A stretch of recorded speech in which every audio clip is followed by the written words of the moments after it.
Trump and Putin held a call for 90 minutes, according to officials, which is rather lengthy. And of course, it is expected that now we will see a more expedited timeline towards resolving the conflict in Ukraine.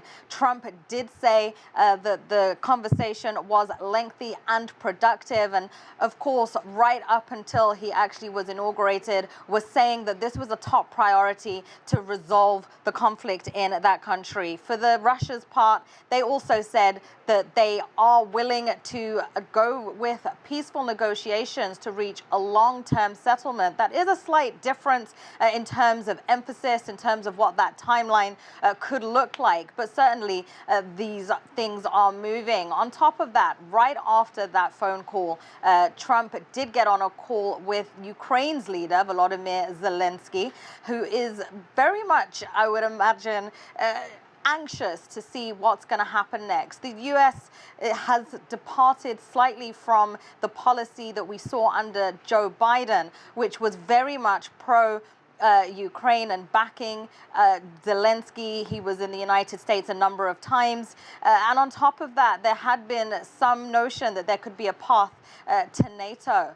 On top of that, we need to remember, of course, that Putin and Trump have had rather close ties. So we could see a little bit of a change in the dynamic. In terms of those phone calls, let's hear from the White House.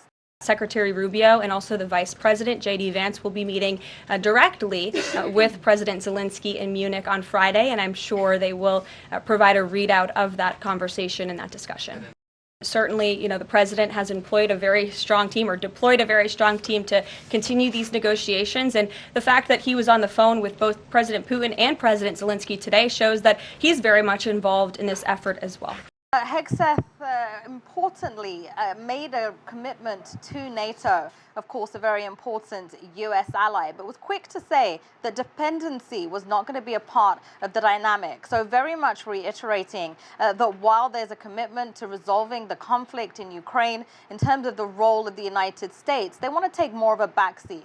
There's not going to be troops on the ground, for example. They're very much keen on Europe solving this problem. And to that end, Hegseth did make it clear that there will not be a path to NATO membership for Ukraine. That is certainly an about turn in terms of this administration's stance versus the previous administration.